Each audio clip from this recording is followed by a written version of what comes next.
Good morning, student.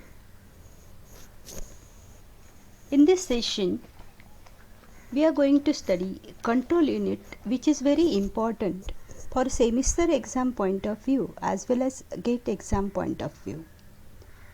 So, what is control unit? Control unit is nothing but one unit which generate control signals for different purposes. That is to select memory location, that is like enable and disable memory, to select the input output devices, or to enable or disable the data path. That will also be decided by the control signals. So control signals are generated by the control unit. In short, the definition of control unit is it directs the main operation by sending control signals to the data path. It flows between CPU, input-output devices, and memory subsystem. Microprocessor performs each operation with respect to clock cycle. Now here, what are the functional requirements of control unit? The instruction cycle has very important stage, namely instruction decoder, which is responsible for decoding and understanding the meaning of instruction. Once the exact functionality of the specified instruction is known, the next very important task is to control the CPU logic to get that specified instruction successfully executed and produce specified outputs. This CPU logic is called as control logic of the CPU. And the functional unit that consists of control logic is called as the control unit. The control unit becomes the most critical part in the processor of CPU. There are two approaches to design the control unit. They are hardwired control unit design and second one is microprogrammed control unit design.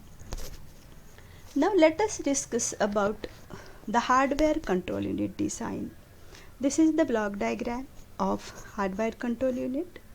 It has different blocks, means encoder will get the inputs from different blocks like step decoder, instruction decoder, external inputs, conditional codes, etc.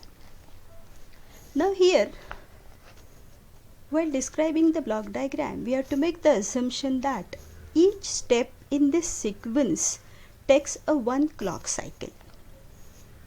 Now we'll see the counter, that is control step counter. Now here counter is used to keep the track of the time steps.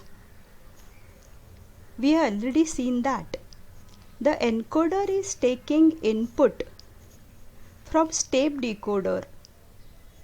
IR is nothing but the instruction register, conditional code flags, external inputs, and the contents of the control steps, and it will generate the required control signals.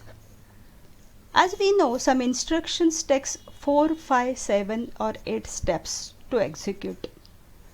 Now first we'll see this important block, that is the encoder / decoder, which is also called as the combinational circuit, which generates the control signals depending on the inputs provided to it. Now this is the step decoder. This will generate separate signal lines for each step in the sequence like T1, T2, T3, etc. Depending on the maximum steps required for an instruction, the step decoder is designed. If the maximum 8 steps are required, then 3:8 decoder is used. And if maximum 10 steps are required, then 4:16 decoder is used. Now here discuss about this instruction decoder. Among the total set of instruction, the instruction decoder is used to select one of them. Means that particular line will be we have to make that line as 1 and rest we have to keep as 0. If the maximum 100 instructions are present in the instruction set architecture, then we have to use 7:128 instruction decoder.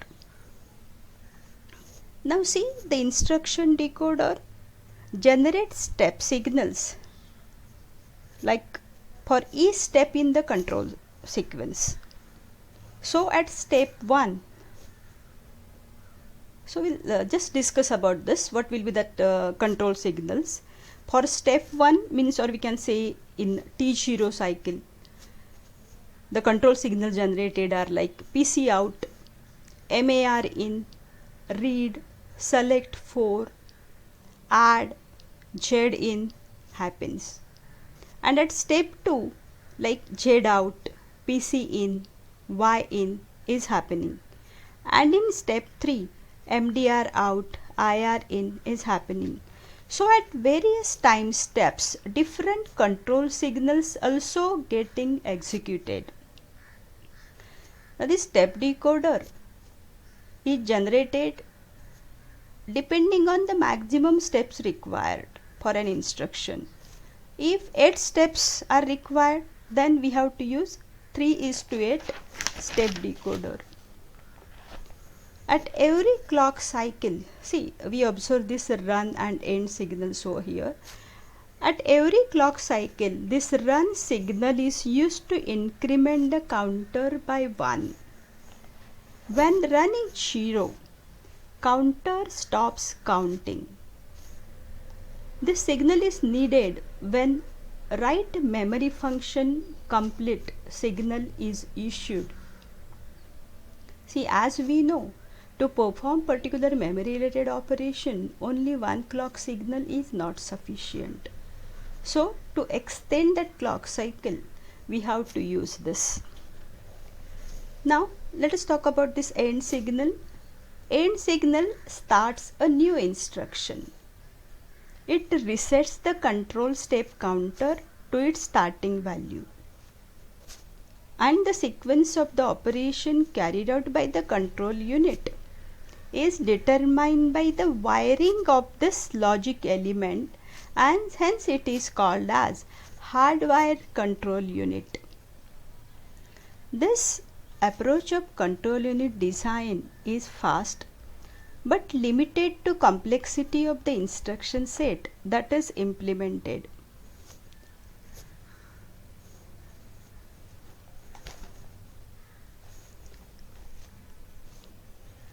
The run signal is used to increment the counter by 1. Means when run is equal to 0, counter stops running. Just now we have discussed about this. And when the step decoder value is at step T1 for instruction add, certain set of control signals will get generated after the step is performed. Then we need to move to the next step, that is T2, T3, etc. So the step counter incremented to T2 and it will generate job assigned by T2, and step counter will go on incrementing. A run is required to make 0 for write memory function complete operation. That also we have discussed just now.